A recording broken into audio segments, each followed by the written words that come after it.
She made beds in a New York boarding house and awakened the forbidden love of the city's most desired millionaire. In the frozen winter of 1898, beneath the dim glow of gaslight, a maid who had been taught to remain unseen crosses paths with a man hiding from his own name. A single glance ignites a storm of passion, but also a dangerous secret.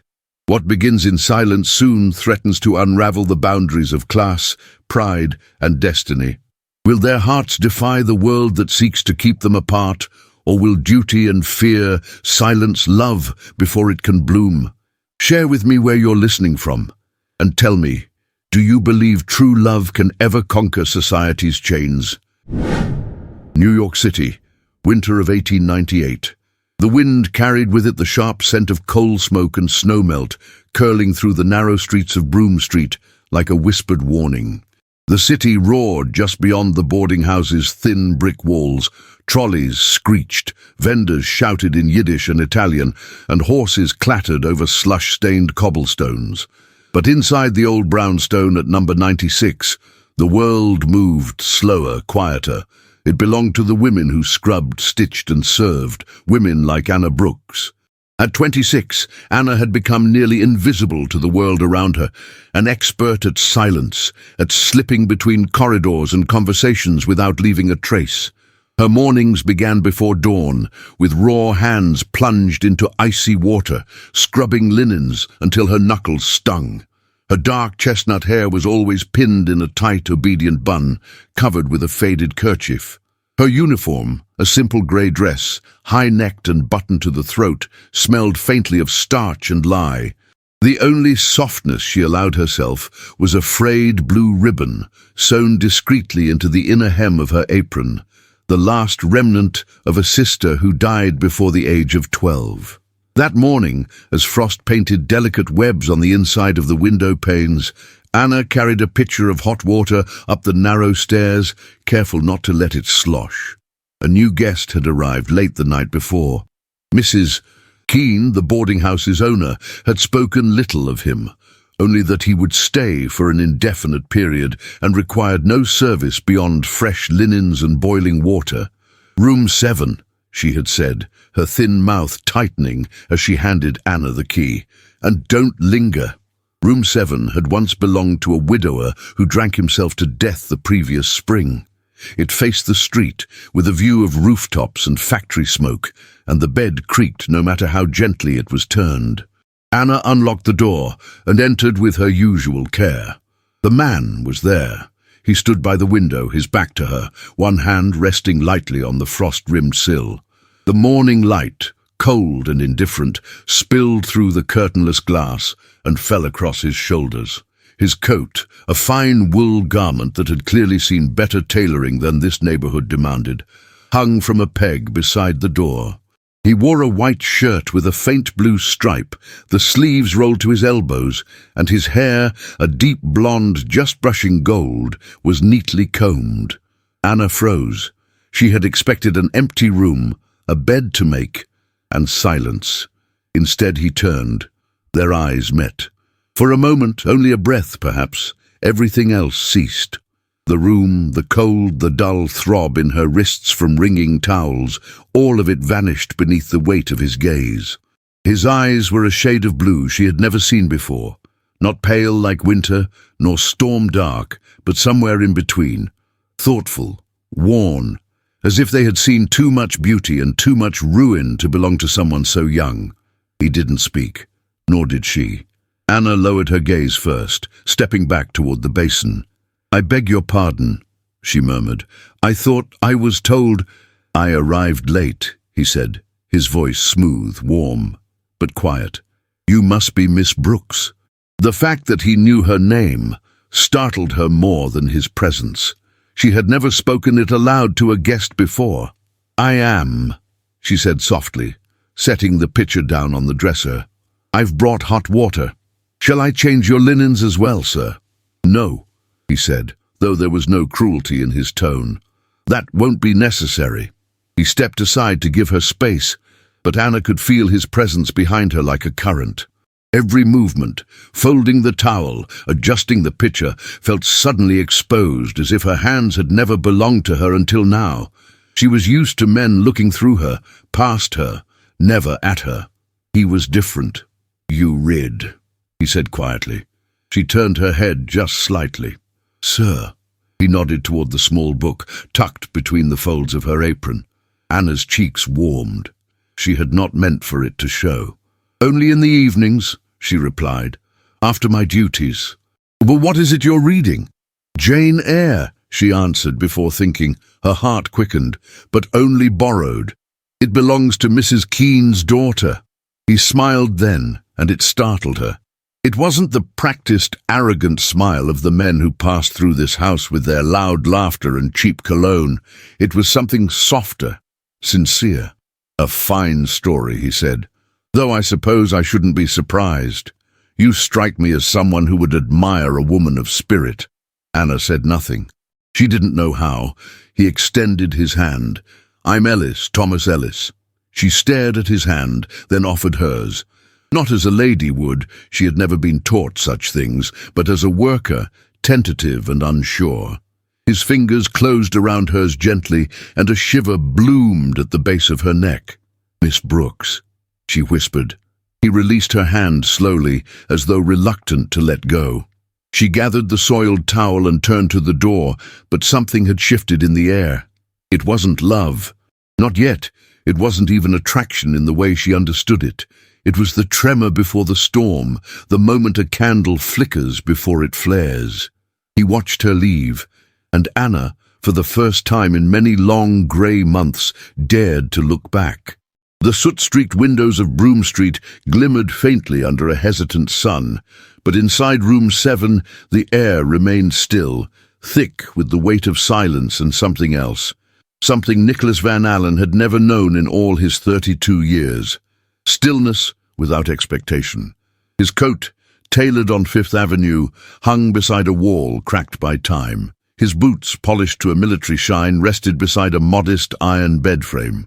There was no valet to press his collar, no butler to announce his arrival, no footman to fetch the morning edition. Here, in the modest boarding house with paper-thin walls and no servants to speak his name with reverence, he had vanished. Willingly, desperately, and without a trace. For the first time since his youth, he had become no one.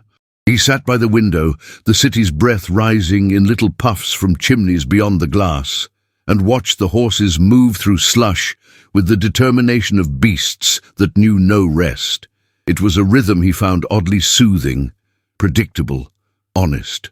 Unlike the ballrooms and parlours of his former world, where words were chosen not for truth, but for effect, and even affection came wrapped in calculation.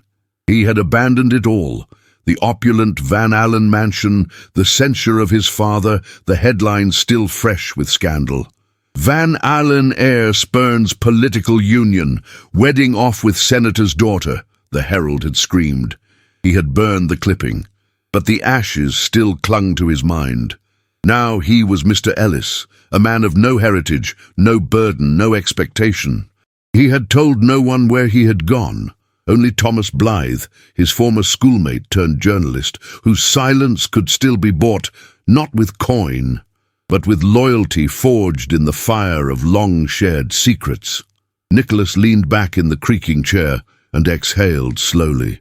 And then he saw her. Anna Brooks passed in the hallway beyond his door, her silhouette fleeting, barely more than a whisper of grey fabric and quiet steps. But his breath caught, not because of her beauty, which was not the kind that shouted, but the kind that lingered. She walked like someone who had learned not to disturb the world, and in doing so became the only part of it worth noticing. He had spoken her name once, just to see how it felt in his mouth. Anna. It sounded like an apology and a promise all at once. She had barely looked at him since their first meeting, always lowering her gaze, her voice careful, controlled. And yet, when she turned her head to the side, when a strand of hair slipped from her scarf and brushed the curve of her cheek, something within him stirred with a quiet urgency he did not yet understand. That afternoon, He ventured downstairs. The common parlour smelled faintly of tea and coal smoke. A cracked mirror hung above the mantel, and the faded rug bore the weight of many feet and few fortunes. He found her there, wiping the dust from the windowsill, her back to him. "Miss Brooks," he said, his tone warm but low so as not to startle her. She turned slowly, her grey eyes lifting just enough to meet his.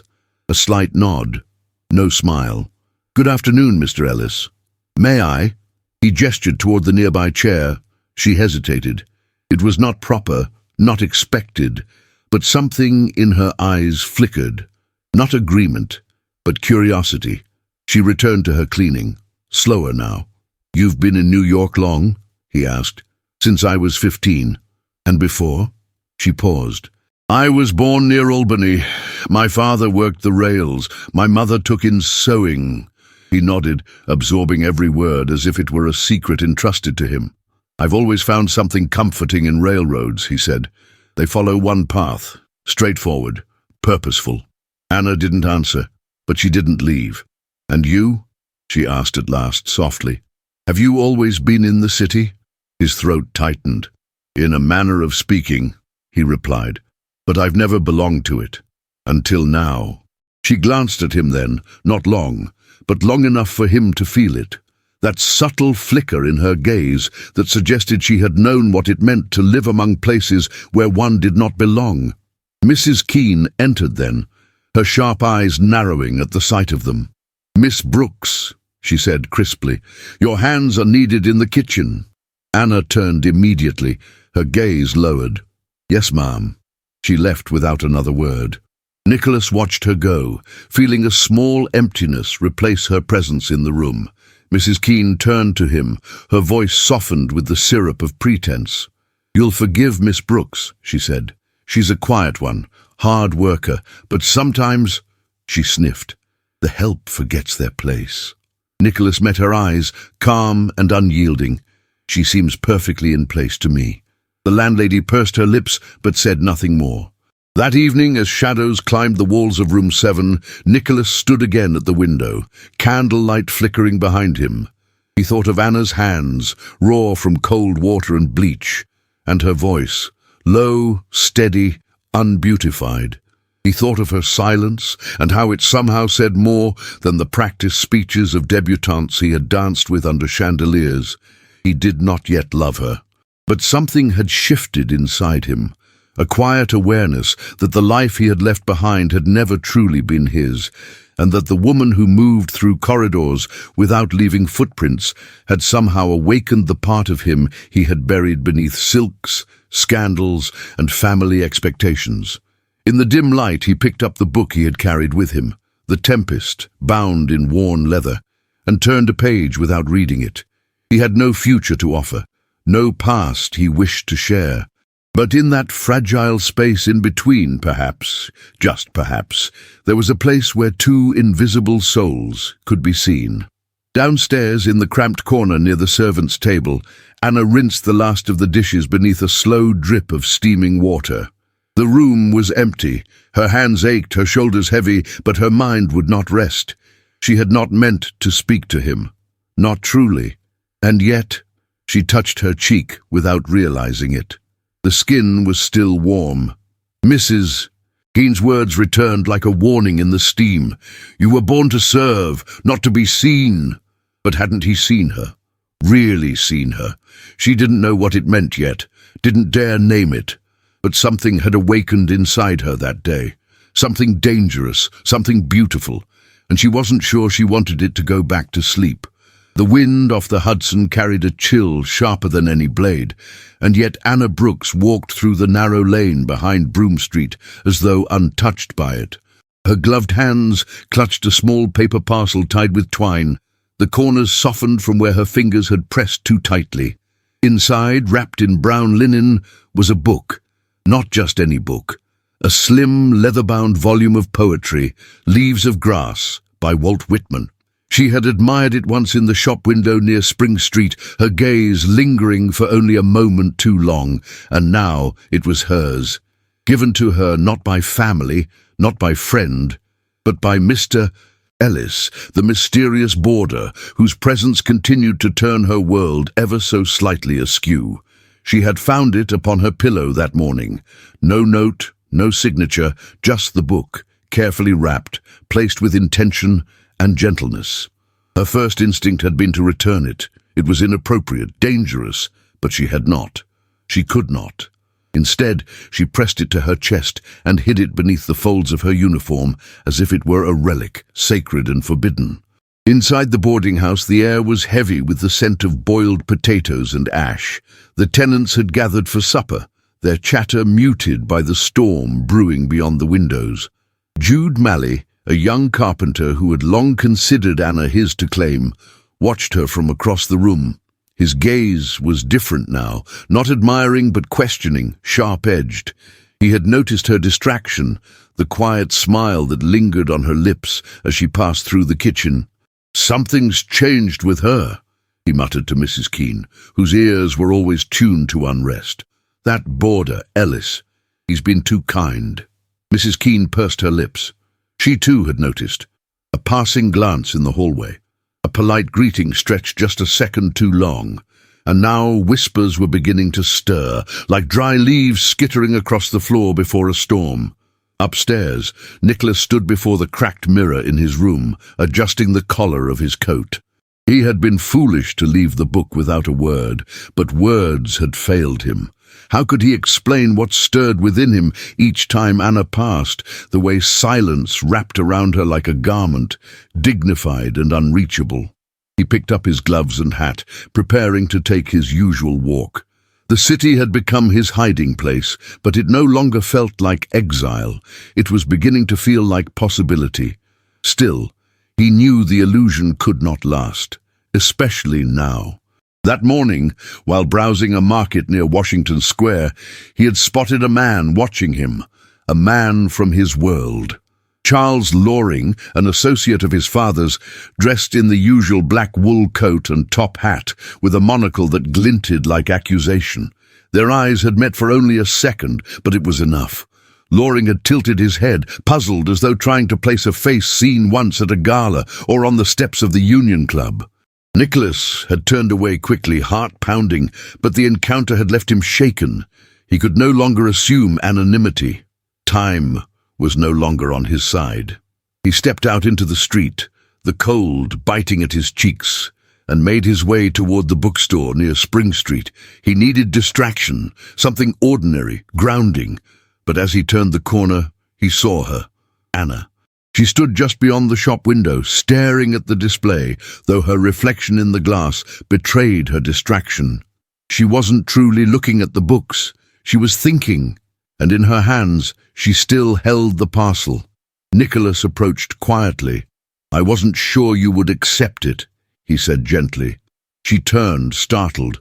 Her expression shifted between surprise and something more elusive, gratitude laced with worry. "I haven't accepted it," she replied. "I only didn't want to leave it behind," he nodded. "Would you rather I took it back?" She hesitated. The wind tugged at the edge of her scarf, brushing a lock of chestnut hair across her cheek. Her gloved fingers tightened around the book. "No," she said at last, barely above a whisper. "I thought it might speak to you," he said. "The words, they speak to me." Her gaze lifted, meeting his fully now. "Why would a man like you think about what speaks to a woman like me?" That question. That wound carved into every syllable. Nicholas inhaled slowly. "Perhaps because you listen more deeply than anyone I've ever met." For a moment, the city disappeared.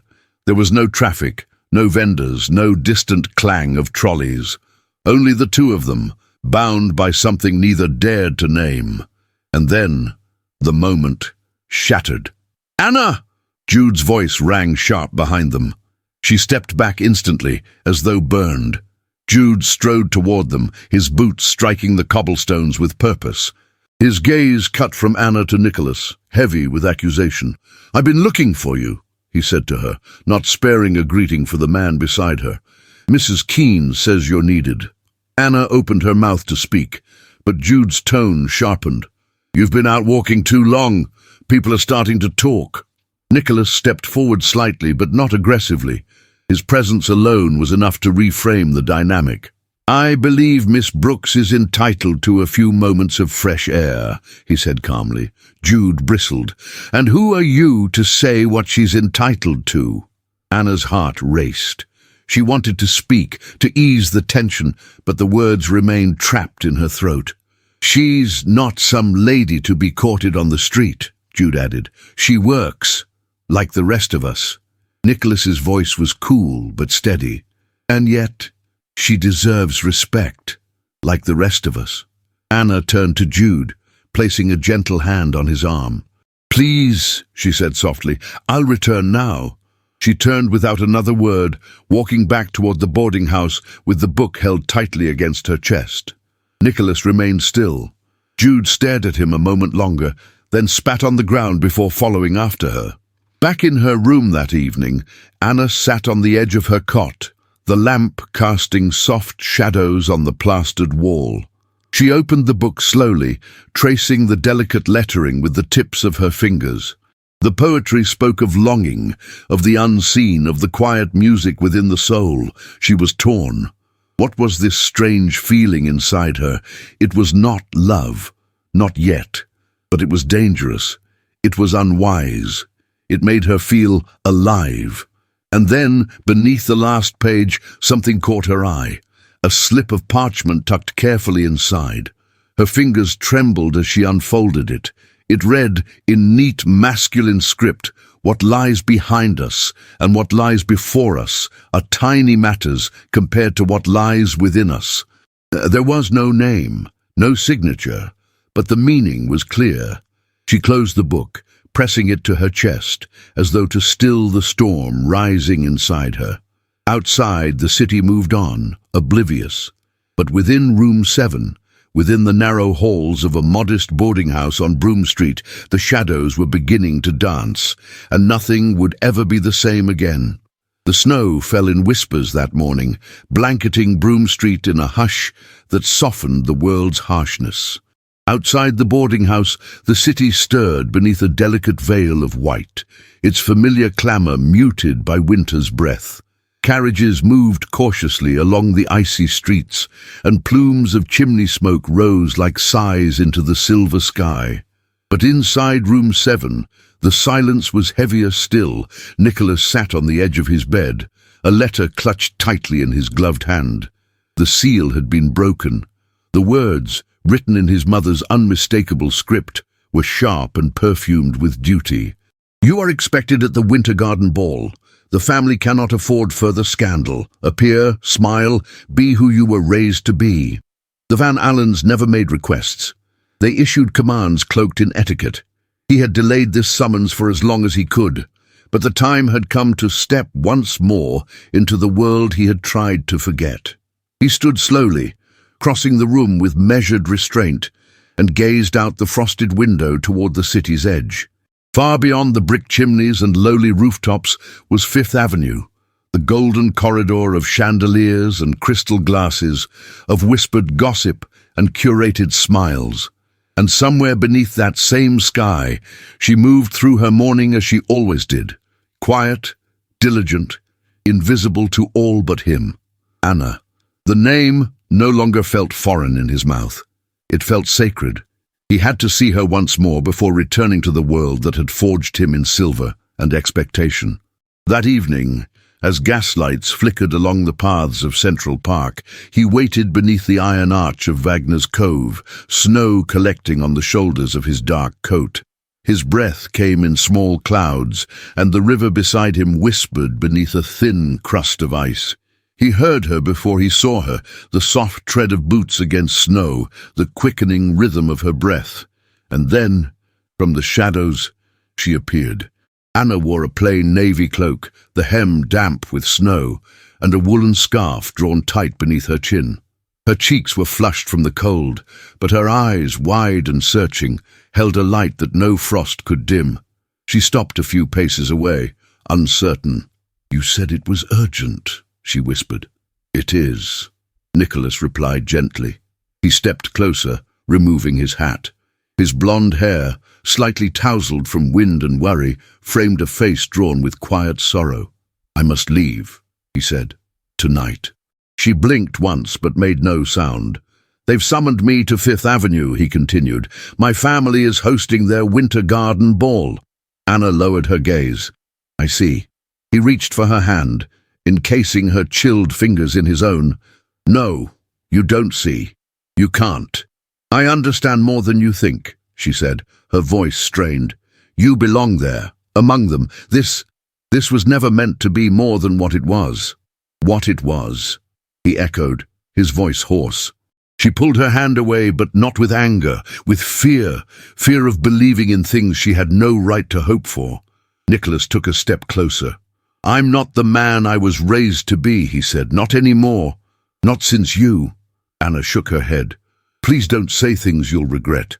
I'll regret nothing, he said softly, except not telling you the truth. The wind picked up, stirring the snow into tiny cyclones around their feet. My name isn't Thomas Ellis, he said. It never was. I'm Nicholas Van Alen, son of Lawrence Van Alen, of the shipping dynasty, of Fifth Avenue. She froze. The world narrowed around her. I lied, he said. Not to mock you, not to play a game. I lied to escape the life they expect me to lead, to find something real, and I found you. Anna's breath caught. You shouldn't have told me, she whispered. You should have let me go on believing. Why? Because now I don't know what to do with this, she said, placing a trembling hand over her chest. Nicholas stepped forward. His gloved fingers touched her cheek, brushing away a snowflake. I don't ask you for promises, he said. Only a moment, one moment, to remember. Before she could respond, he leaned forward, his lips brushing hers, tentative, reverent. The kiss was not one of possession or demand, but of reverence. It was a confession made in silence, a vow wrapped in snow and breath and trembling. When he pulled away, Anna's eyes were closed. I will return, he whispered. She nodded, but said nothing. He stepped back, putting his hat on again. As he walked away, she stood frozen beneath the gaslight, the snow falling like lace upon her hair. She didn't move for a long time, not even when the snow turned to sleet. Back at the boarding house, the air was no warmer. Mrs. Keene sat in the parlour sorting receipts, her lips pursed in habitual suspicion. When Anna returned, late and red-cheeked, the landlady looked up with narrowed eyes. You've been gone long. Anna removed her cloak in silence. Mrs. Keene stood. I've been told, she said coldly, that you were seen walking with Mr. Ellis. Anna paused. We spoke. He's no tenant, Anna, she hissed. He's a man, a rich one, no doubt. Or worse, a liar. And you're my responsibility while under my roof. I've done nothing wrong. Mrs. Keene's voice rose. You've drawn attention, and that is wrong enough. I won't have you giving the other girls ideas. Anna turned to face her, her chin raised. I haven't given anyone anything.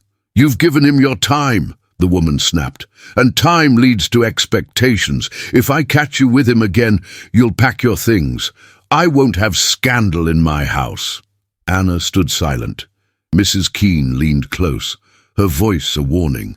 Women like you are meant to serve, not to be seen.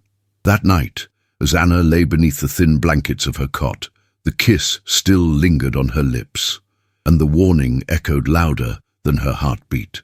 Across the city, Fifth Avenue blazed with gaslight and gold. The Winter Garden Ball had begun. The Van Alen mansion shimmered with the extravagance only the old elite could command. Crystal chandeliers cast rainbows upon marble, and the scent of lilacs mingled with the perfume of women in gowns worth more than most families would earn in a year. Nicholas stood at the top of the grand staircase, dressed in a tailcoat of midnight blue, a starched white shirt, and a waistcoat embroidered with golden threads. Around him, society murmured and smiled, but all he could see was the memory of a navy cloak and a pair of grey eyes filled with sorrow. He descended slowly, each step heavier than the last. At the bottom, Clara Willoughby awaited him, the senator's daughter, the woman his family had once intended for him. Her gloved hand extended in practiced grace. "Nicholas," she purred. "So glad you've come back to us." He took her hand, not out of affection, but out of duty. As the waltz began and the couples circled beneath the painted ceiling, Nicholas danced as he had been taught, but his heart was still in the snow. The days bled one into another, a grey procession of silence and duty. The snow began to melt, leaving behind dirty slush that clung to the edges of the city like regret. Broome Street had lost its crisp winter charm, and with it, Anna Brooks lost the last threads of a fragile hope she had once dared to hold. Nicholas had not returned, not after the winter garden ball, not after his whispered promise beneath the falling snow in Central Park, not even a word, a message, a trace. She tried not to dwell on it, on the warmth of his hand, on the softness in his voice when he spoke her name. She told herself it had been a dream, a foolish detour, a moment of kindness mistaken for something more. She reminded herself who she was and who he was. The space between them was not merely distance, it was a chasm carved by birth, by blood, by coin and expectation. And so she did what women like her had always done. She worked. She scrubbed the banisters, polished the gas lamps, boiled the laundry until her hands turned red and raw. She moved like a ghost through the boarding house, silent and unseen, not because she wished to be, but because she knew now the danger of being seen. Mrs. Keene watched her closely. Jude lingered in the hallway too often. The other girls whispered when she passed, but Anna said nothing. The book of poetry he had given her remained hidden beneath the floorboard of her room, untouched. She had tried once to read a page, but the words blurred into wounds, and she could not bear it. One grey morning, as the clock struck 9, Mrs. Keene called her into the parlour. "I received an inquiry," the landlady said, without looking up from her ledger. "There's a place opening at a corset factory uptown. Decent wage. You're being recommended." Anna's breath caught. "I didn't ask for placement." Mrs. Keene's eyes lifted slowly. "You've become a source of unrest in this house. I won't have men knocking at my door looking for trouble. You'll go at week's end." There was no room for protest. That night, Anna sat at the edge of her cot, staring at the small bundle of her belongings. Her world could be packed in one cloth sack: 2 dresses, a pair of worn shoes, her scarf, and a comb missing 3 teeth. She stared at her hands, the knuckles calloused, the nails short and cracked, and wondered how she had ever believed a man like Nicholas Van Alen could have truly seen her. Love was not for women like her. It was a season, and hers had passed. On her final morning at the boarding house, the snow returned, light, hesitant like an apology. She dressed slowly, tying the laces of her boots with trembling fingers. As she folded the last of her clothes, a sudden knock at the door startled her. It was one of the younger maids, her eyes wide, her hands clutching something to her chest. "This was found behind the bureau in Mrs. Keene's office," the girl whispered. "It had your name on it. She must have forgotten it. Or not." Anna reached out slowly. It was a letter, torn, damp in the corners, the envelope smudged with rain and soot, but unmistakably addressed to her. Her heart began to pound. With trembling fingers, she broke the seal and unfolded the single page inside.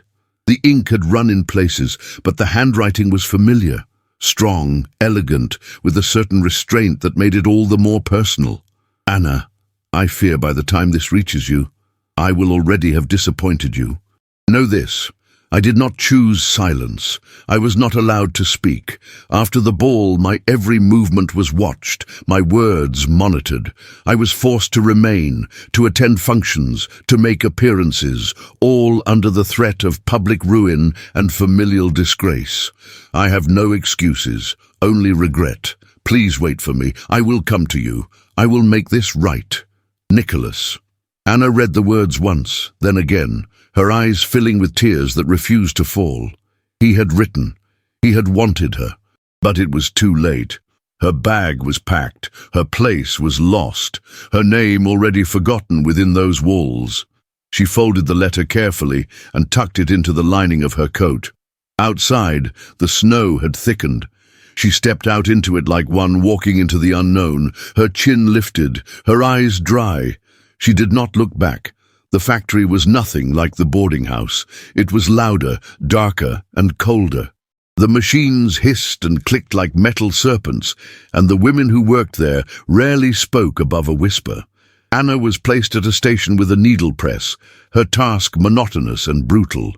The supervisors were harsh, and the air was heavy with the scent of steam, starch, and despair. But it was work, it was purpose, and it kept her from thinking.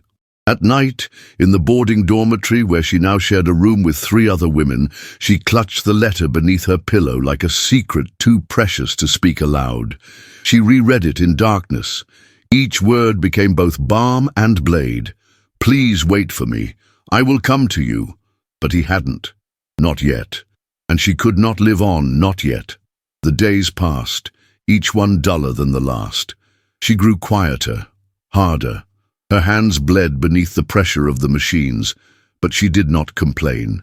Her name was no longer Anna Brooks, the girl who had been kissed beneath the gaslight. She was no one again, a worker, a shadow, and she told herself again and again that it was better this way, that what they'd shared had only ever been a moment, that love across class was a fairy tale meant to distract women like her from the truth. She repeated these lies until they sounded like prayers, until she almost believed them. Almost. The name Nicholas Van Alen danced across headlines in bold, merciless ink.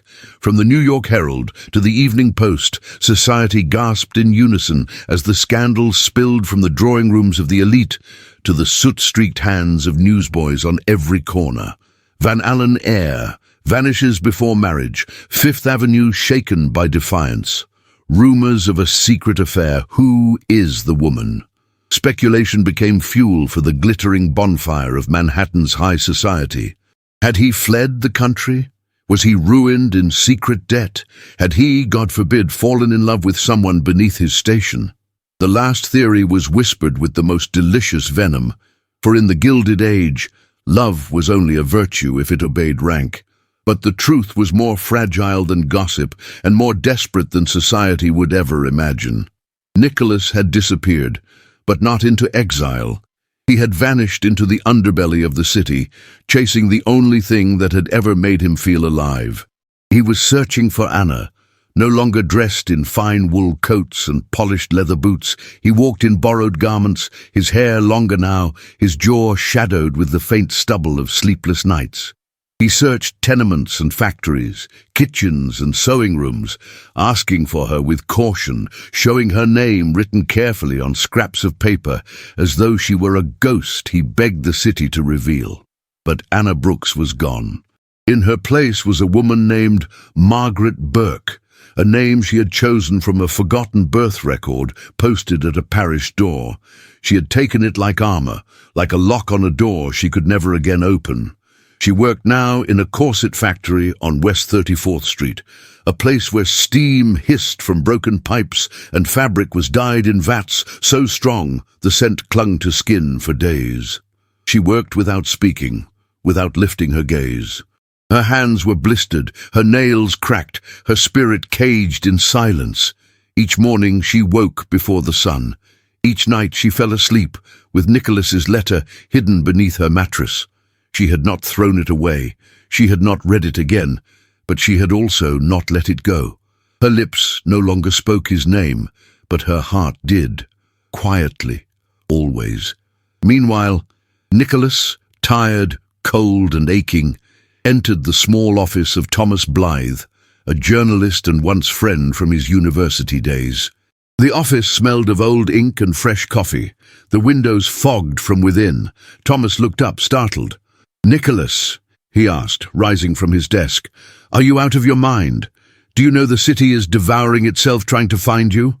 "I'm not here to be found," Nicholas answered. "I'm here to find her." Thomas's expression softened. "Her," he said. "So, the rumors are true." Nicholas leaned on the edge of the desk, his fingers tense. "She left, vanished. I believe she changed her name." "And you think I can find her when you couldn't?" You know the working districts better than I ever did. I need your contacts. Just help me." Thomas sighed.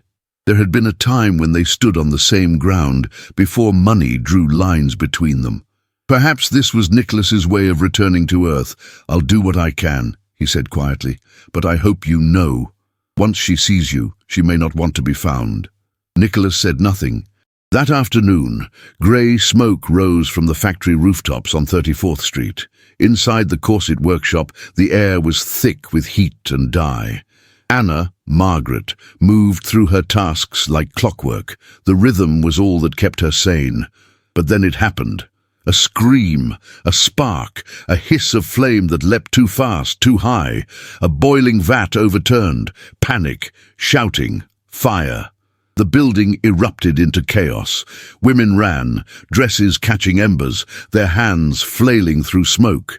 The foreman shouted orders no one could hear. Flames licked the wooden beams overhead. Smoke filled the hallways like a rising tide. Anna tried to run, but her station was near the back. When she reached the corridor, the exit was blocked with fire. She coughed, her throat burning, her eyes stinging. The world tilted. She reached for the wall, but it burned her palm. Then came the collapse. A wooden beam cracked, splintering with a sickening groan. Anna dropped to her knees, shielding her head. But then, a voice. "Anna!" It cut through the smoke like light through fog. She turned. There, emerging from the haze, was Nicholas. His coat was singed, his face blackened with ash, but his eyes, those impossible eyes, were fixed on her with raw, unbearable urgency. She gasped, "No!" He reached for her. "Come with me!" "No!" she shouted, crawling backward. "You shouldn't be here!" He grasped her arm. "I'm not leaving without you." She stared at him, dirtied, breathless, utterly out of place in this inferno, and her heart tore open. But she pulled away. "You don't belong here!" she cried. "This world isn't yours." He was coughing now, the smoke thickening. "Then I'll burn with you," he said. She slapped him, softly, desperately, her voice breaking. "You belong to another world, Nicholas, one where I was never meant to exist." The words rang like a final bell, and he knew. He knew what she was saying. That love, no matter how sacred, could not survive in a world that punished those who crossed its lines. And still, he reached for her. "Let me take you out of here." But she shook her head. "No, not like this. Not with pity." His jaw tightened, but he nodded. "Just once." Then, with the help of a broken plank and the strength of desperation, he pulled her through the smoke, shielding her body with his. They stumbled down a back corridor, the flames snapping at their heels, until they burst into the alley behind the building and collapsed onto the snow-soaked cobblestones. Firefighters swarmed behind them. The factory moaned in its death throes. Anna lay gasping, her head in his lap, tears streaking her soot-covered cheeks. Nicholas brushed a lock of hair from her face. "Please," he whispered, "don't make me let go." She looked at him, her expression unreadable, and then she stood. Without a word, without a kiss, without a single backward glance, she walked away into the crowd of women gathering in the street. Nicholas remained there, alone, the snow melting beneath him. He had found her, and lost her again. The cold returned with a vengeance in the final days of February, slicing through the city like a judgment too long withheld. Fifth Avenue glistened beneath a layer of brittle frost, its carriages moving silently past mansions trimmed with ivy and disdain. But inside the grand hall of the Van Alen estate, the cold had nothing to do with the weather.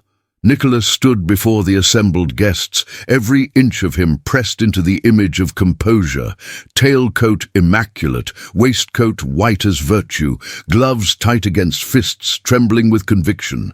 His mother sat near the fireplace, her face carved in marble.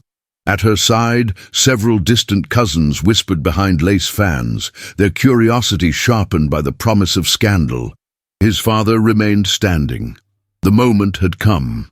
"I will not marry Clara Willoughby," Nicholas said evenly, his voice carrying across the room with the quiet force of a man who had made peace with destruction. Nor will I pursue any union for the sake of title or reputation." The silence that followed was vast. Then came the voice of his father, measured, icy. "You will regret this." Nicholas met his gaze. "Perhaps, but it will be my regret." He turned without waiting for permission and walked out, the polished soles of his shoes echoing across marble. With each step, the weight of inherited expectation fell away until only the man remained. That afternoon, the Van Alen name was erased from all pending contracts and wills. Nicholas was disinherited, his accounts frozen, his future obliterated by the very legacy meant to sustain him. The social columns had their feast. Van Alen heir rejects dynasty, family cuts ties in shame, love, or madness. New York's most eligible becomes nobody. But Nicholas did not read them. He took a room in a modest tenement near the East River, where the walls were thin and the stove fickle. He sold his pocket watch, then his cufflinks. He wore shirts without starch and walked the streets with hands in coat pockets, no longer recognized, no longer praised. And still, he did not look back. Because he had made his choice. A name, once his birthright, had cost too many people too much. He would pay the price gladly. Meanwhile, Anna lay on a cot beneath a thin blanket, her body hollowed by fever and exhaustion. The fire at the factory had stripped more than her breath. The weeks that followed had drained her strength, and in the dark dormitory of a women's shelter she had collapsed. The other girls thought she might not wake, but she did. 3 days later, she opened her eyes to the sound of soft footsteps and the scent of soap and fresh linens. Her vision blurred, then cleared. She was no longer in the dormitory. The walls were pale blue, the curtains lace-trimmed, the window frosted with snowlight. The bed beneath her was soft. Her hands rested upon white sheets with delicate stitching. A nurse entered quietly. "You're awake," she said gently, taking Anna's pulse. "Where am I?" Anna whispered. "St. Cecilia's private ward. You've had a fever." "Pneumonia." Anna blinked slowly. "How?" "You were brought in anonymously. Someone left this." The nurse handed her a folded note. No signature, just a line written in firm, familiar script. "Even if you won't let me save your heart, I will save your life." Anna's lips parted, but no sound came. She turned her face toward the window. Outside, the snow fell in slow spirals, soft, relentless. That evening, when the nurse returned, another figure followed. Quiet, slender, coat dusted in snow. He removed his hat respectfully and stepped into the lamplight. Thomas Blythe. Anna remembered his face from the fire, blurred by smoke. The man who had helped Nicholas, the journalist, the friend. He sat at the edge of her bed, his voice low. "You don't know me," he began, "but I've come on behalf of someone who can't be here." She stared at him, her eyes shadowed with doubt. "Why?" "Because you told him to stay away." She turned her face. "Then he should obey." Thomas tilted his head. "You think he hasn't suffered?" "I don't—" Her voice cracked. "I don't know anything anymore." Thomas took a folded clipping from his coat. He laid it gently on the blanket. It was from the Herald. She read the headline, and then again. "Van Alen heir cast out after refusing society marriage." The words sank like stones in her chest. Thomas spoke softly. He gave up everything. The inheritance, the legacy, the name, all of it. "For you." Her breath hitched. "No," she whispered. "He searched for you for weeks. Burned half his bridges doing it. I told him not to. I told him you might not want him, but he never once stopped." Tears gathered in her eyes, but did not fall. "He didn't know where you'd gone. Not until the fire." She stared at her blistered hands, resting on her lap like remnants of another life. "I told him we didn't belong to the same world." Thomas leaned forward. "Maybe not, but that didn't stop him from leaving his." Anna looked up slowly. Her eyes shimmered, filled with disbelief, and something more dangerous, hope. "He's not the man they wrote about in the papers," Thomas said. "Not anymore. You made him something better." She closed her eyes, and for the first time in many weeks, She allowed herself to remember the park, the snow, the kiss beneath the gaslight, the man who held her like a vow. She pressed a hand to her chest, where the fever had once burned, and felt the echo of his sacrifice beating softly beneath her ribs. He had paid the price of a name, and she had been the reason. The city wore its winter coat once more, but this time the snow felt different. It did not fall with the quiet innocence of December, nor with the cruel indifference of January. Now, in the earliest days of March, it came like a final test, thick and wet, clinging to every stone and shutter, as though the heavens themselves were reluctant to let go of the season. Anna stood before the black iron gates of the Van Alen estate, her gloved hands gripping the cold metal as wind pressed her cloak against her figure.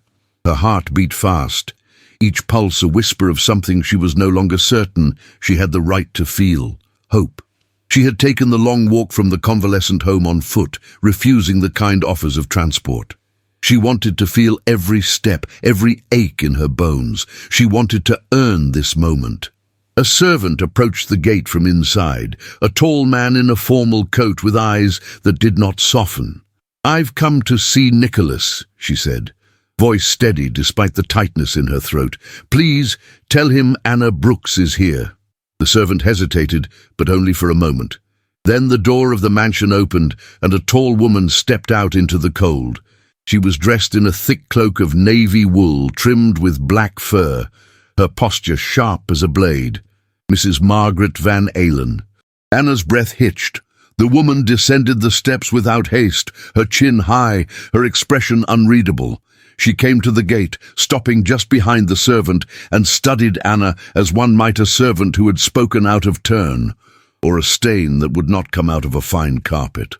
"Miss Brooks," she said slowly, her voice precise. "Or is it Burke now? I confess it's difficult to keep track when women of your sort are always slipping between identities." Anna swallowed but did not look away. "I'm here to speak to Nicholas, nothing more. I'm afraid that won't be possible. I need only 5 minutes." "You've had enough minutes," Mrs. Van Alen replied. "More than most ever receive. Whatever kindness my son extended to you, whatever adolescent fantasy he entertained, is over. He has his own life to rebuild, without distractions." Anna's voice shook. "He gave up everything. And you think that makes him a martyr?" Mrs. Van Alen narrowed her eyes. "He gave up everything for a mistake, one he will regret until his last breath, but I will not allow you to twist the knife further." The gates remained closed.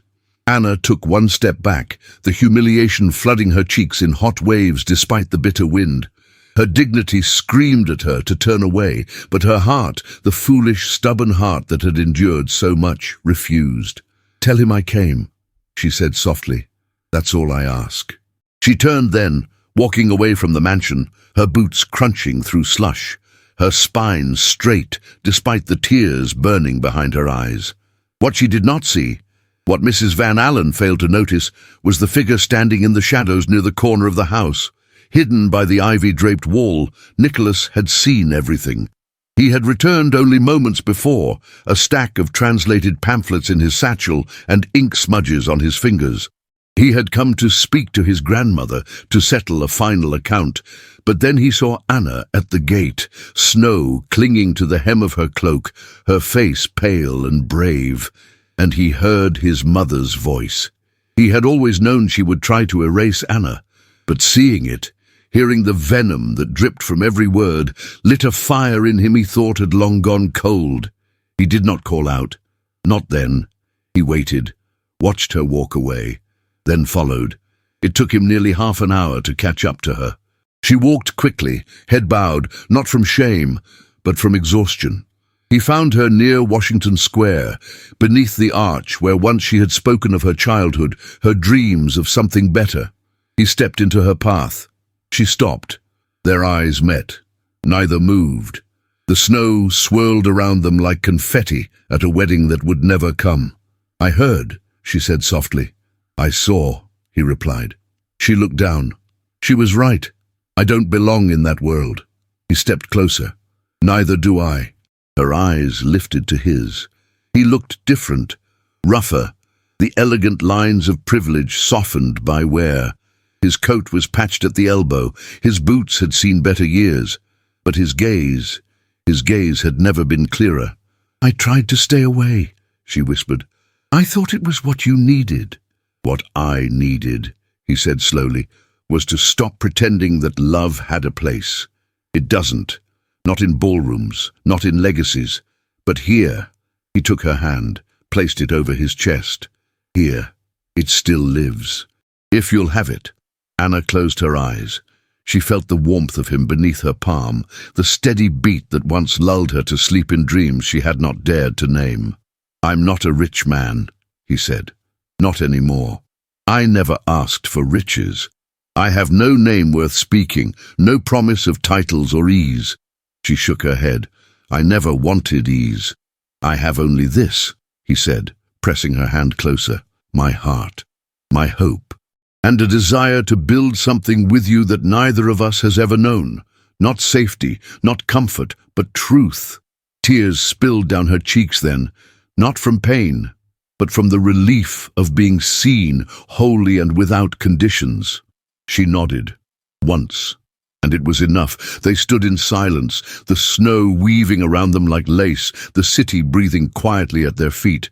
He pulled her into his arms, not as a lover claims, but as a man chooses, and she let herself be held. For the first time in their long, turbulent story, there were no more secrets, only two souls, scarred but standing, willing to fight not for a fantasy, but for something real, something imperfect, something worth everything. The morning of their wedding dawned with a hush that blanketed the city in reverence. No carriages lined the street, no musicians tuned their instruments, no silver trays gleamed in candle-lit halls, and yet it was the most sacred day of their lives. The chapel overlooking the Hudson stood quiet and unadorned, its stone walls weathered by wind and time. Inside, the pews were nearly empty. Only Thomas Blythe, seated near the back with his worn hat in his hands, and Sister Miriam, who had helped nurse Anna back to health, bore witness to the union. There were no flowers except the small bouquet of winter violets Anna carried, tied with a scrap of blue ribbon she had kept hidden in the hem of her apron for years.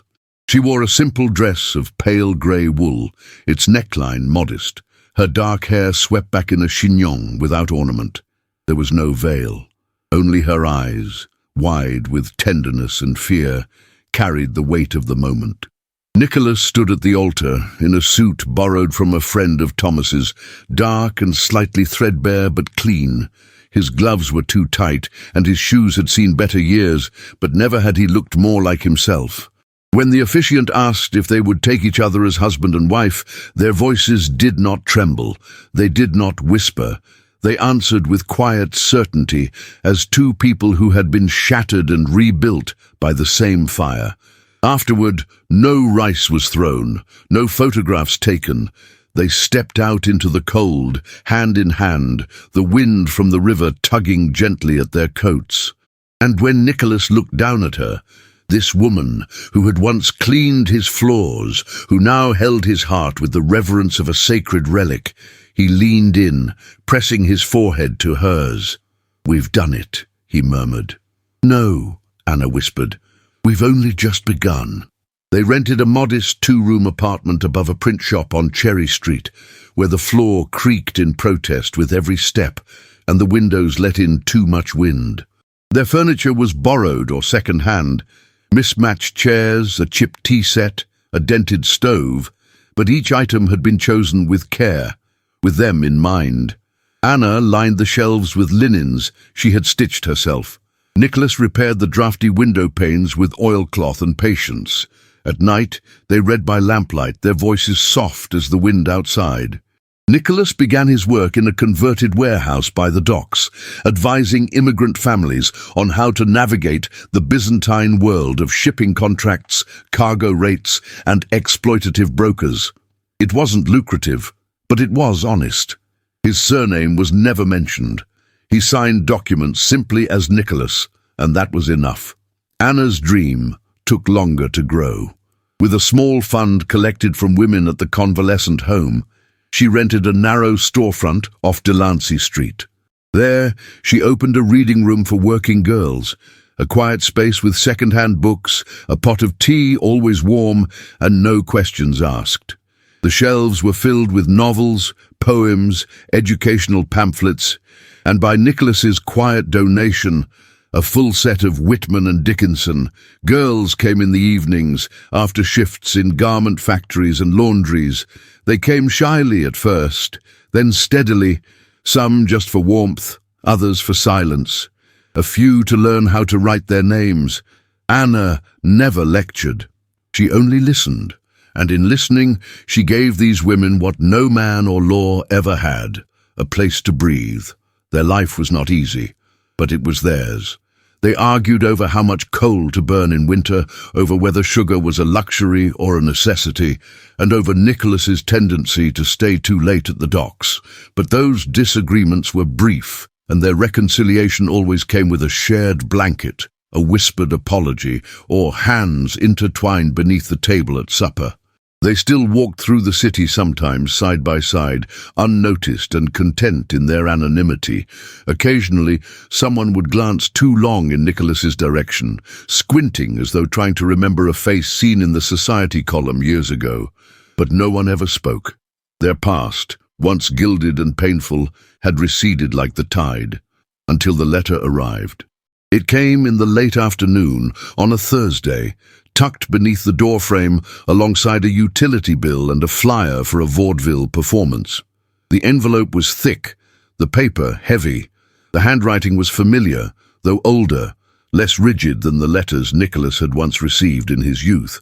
The seal, though faint, was unmistakably Van Alen. He stood at the table, holding it for a long moment before opening it. Anna, seated across from him, paused in her stitching. "Who is it from?" He did not answer immediately. When he did, his voice was softer than she had ever heard it. "My grandmother." She said nothing more, only watched as he unfolded the letter and began to read. The words were simple. "I have heard what you've done, not through the family, but through those who still dare to feel. I know you have given up the name we handed you with pride and burden. I do not write to shame you. I write to say this: I was wrong to believe love had to wear gloves and pearls. If you find yourself near the old estate again, know that the back garden is still yours and hers."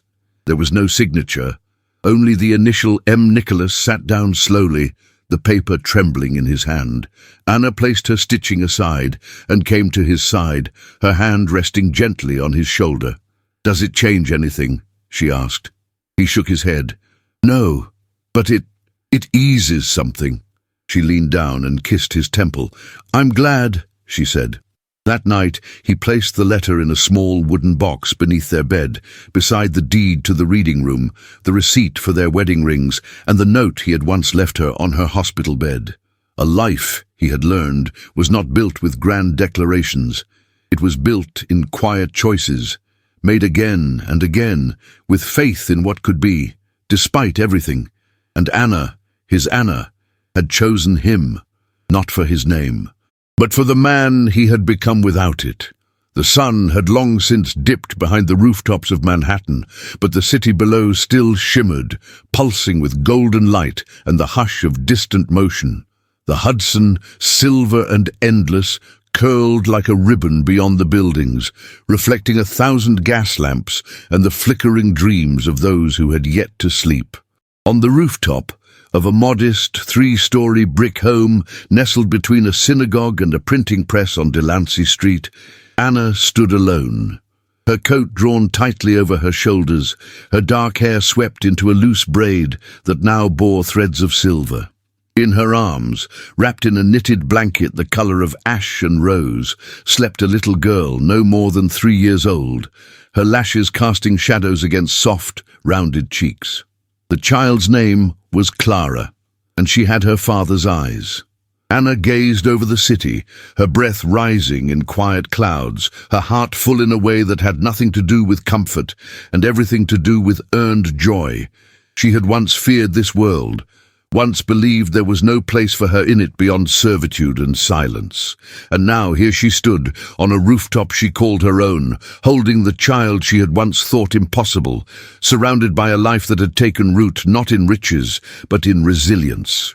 The wind curled gently around her, tugging at the hem of her wool skirt, and for a moment she closed her eyes. She felt the warmth of the child pressed to her chest, the hum of the city in her bones, the echo of every decision, every wound that had led her here. Then she heard the familiar creak of the rooftop door behind her. She didn't turn. She didn't need to. Nicholas's footsteps had not changed over the years, steady, measured, worn into the rhythm of her life like a beloved melody. He stepped beside her, wordless, and wrapped his arms around her waist from behind, careful not to disturb the child. His coat smelled faintly of ink and wool, and of the tobacco he only smoked when the day had been especially long. She leaned back against him, her head resting just below his chin. Neither spoke for a long while. Then, softly, Nicholas whispered, "She fought sleep again, didn't she?" Anna smiled, a slow curve of memory and affection. She demanded a story, then 2 songs, then asked if snow had feelings. Nicholas chuckled. "A philosopher already. She'll break hearts, Nicholas." He tightened his embrace. "Only if she's anything like her mother." Anna turned her head slightly, her eyes finding his in the blue-lit shadow. "You still say things like that." He pressed a kiss to her temple. "Because I still mean them." Below them, the voices of the city softened. A streetcar bell echoed in the distance. Somewhere, a baby cried. Laughter rose from an alley 2 blocks over, followed by the muted clang of a door shutting. And up above, wrapped in stars and solitude, they stood as they had so many nights before. Still, together. Nicholas's hands rested on hers, both cradling the child. "She has your strength, you know," he murmured. "Even when she's angry, it's never just noise. It's purpose." Anna laughed, but quietly. "And her curiosity is all yours. She takes apart the sewing box just to ask how needles are made. She'll ask harder questions soon." Anna nodded slowly. "We'll answer them, even the ones that hurt." From inside the apartment, the clock on the mantel chimed 9. Nicholas sighed. "I should finish the report for the Harbour Commission." Anna tilted her head. "You promised you'd take tonight off." He smiled ruefully. "And I'm keeping that promise. Just a few lines more, then I'm yours." She looked up, teasing. "You're already mine." He kissed her again, this time a little longer, a little deeper, and then slipped back through the door, leaving her in the silence of the stars. Anna remained still, her daughter sleeping soundly against her heart. She watched the city with eyes that had once stared at factory walls and boarding-house corridors, at soot-streaked glass and cruel smiles behind lace. Now, those same eyes saw a future unfolding, not grand, not golden, but real. A soft knock interrupted her thoughts. She turned her head. Thomas Blythe stood just inside the rooftop door, holding a paper-wrapped envelope. His hair had greyed at the temples, and his overcoat bore the signs of many winters. But his eyes were sharp as ever. "Forgive me," he said. "Nicholas said you might still be up here." Anna stepped forward. "Of course, Thomas. What is it?" He handed her the envelope. "A letter. It came to the Gazette, but it was addressed to you. Someone must have known I'd pass it along." She took it carefully. The handwriting was unfamiliar, neat, slanted, elegant. Thomas lingered. "It's from the Women's Labour Forum." Anna raised her eyebrows. "The one on 10th Street?"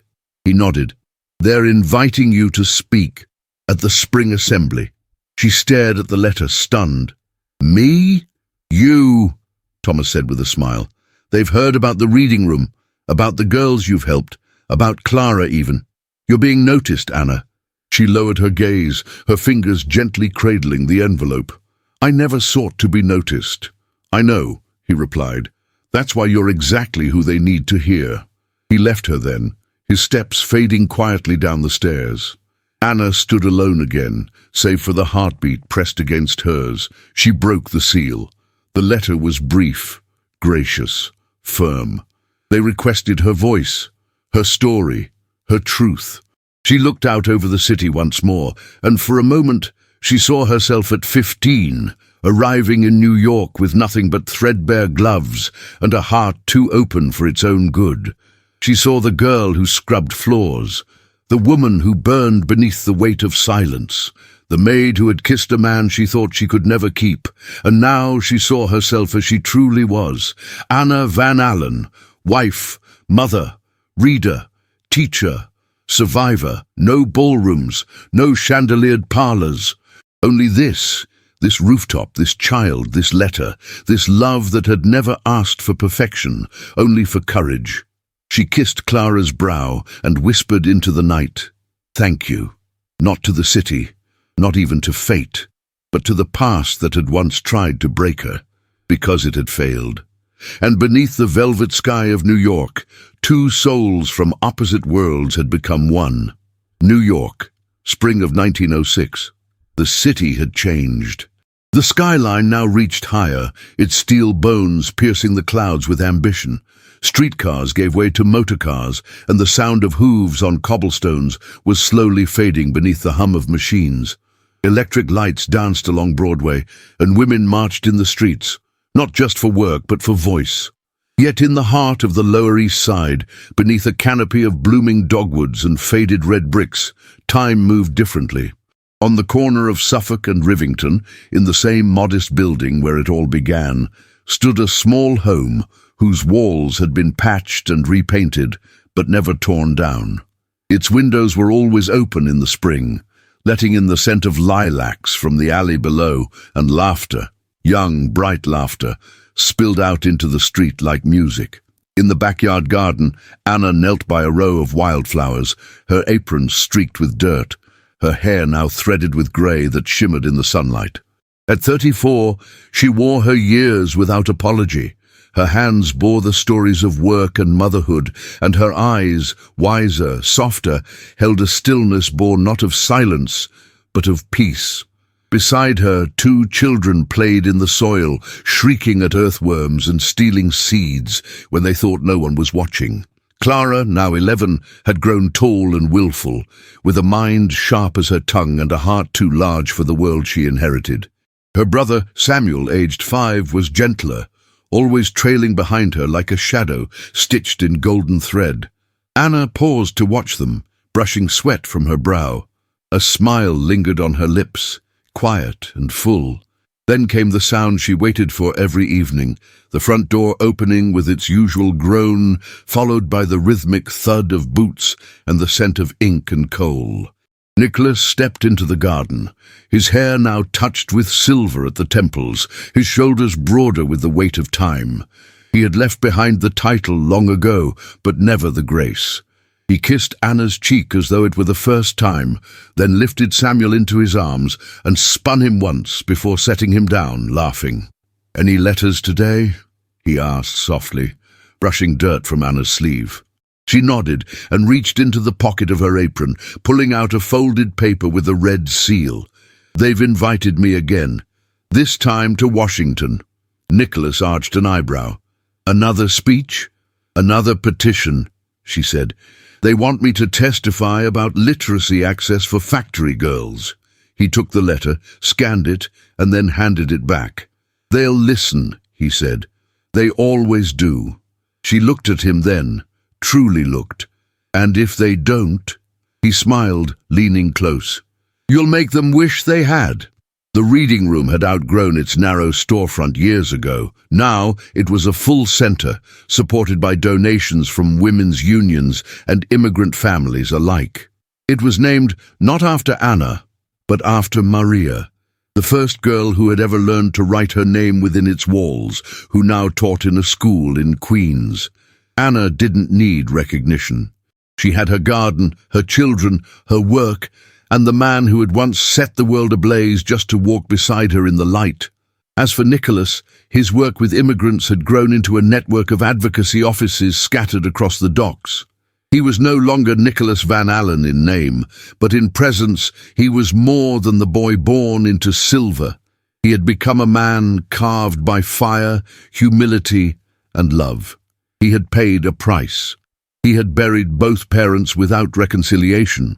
His name was never restored to the wills nor the papers, but he had no regrets, because in their absence he had built something no inheritance could buy: a life, a legacy. In the spring of 1906, Mrs. Keene passed away, her boarding house sold and converted into government housing. Her name was not remembered. Her warnings faded into dust.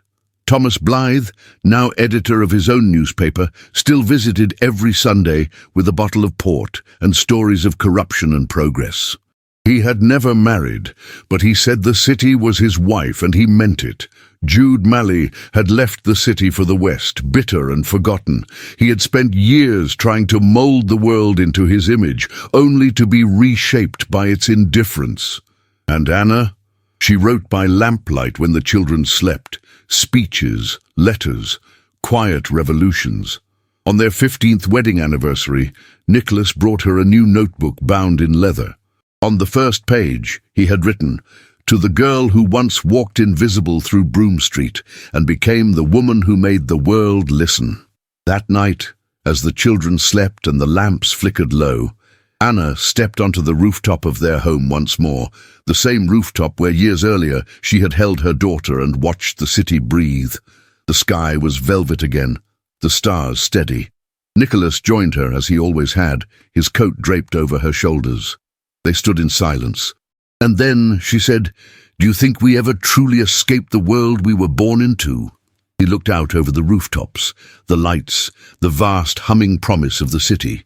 "No," he answered, "but we remade it, in our image, one quiet choice at a time." She nodded, tears rising without sorrow, because she knew it was true. And under the velvet sky of New York, where the past once loomed like iron gates, two hearts, bound not by name or wealth, but by devotion and defiance, had created something greater than gold. They had created a life worth remembering. There are stories that whisper softly through time, not of riches gained or titles claimed, but of hearts that dared to choose love over legacy. Anna and Nicholas were never meant to meet in a world that measured worth by birth and bank accounts. Yet they did more than fall in love. They defied the rules, the whispers, the walls that society built around them. Together, they proved that what truly endures isn't gold or grandeur, but compassion, courage, and the quiet, everyday devotion between two souls who never gave up on each other. Their story reminds us that true happiness is not found in gilded mansions or perfect circumstances, but in the life we build, one small, brave choice at a time. If this tale moved you, if it made you reflect, cry, or believe again in the power of enduring love, I invite you to share it with someone who still believes in romance, or who needs to. Write the word velvet in the comments, so I know you made it to the end. You're part of a growing community that treasures stories with heart, history, and hope. And don't stop here. In the cards above, I've left more stories like this one. Each one is filled with unforgettable emotions, powerful women, and timeless love. Thank you for being here. And remember, sometimes the most extraordinary stories are born from the quietest hearts.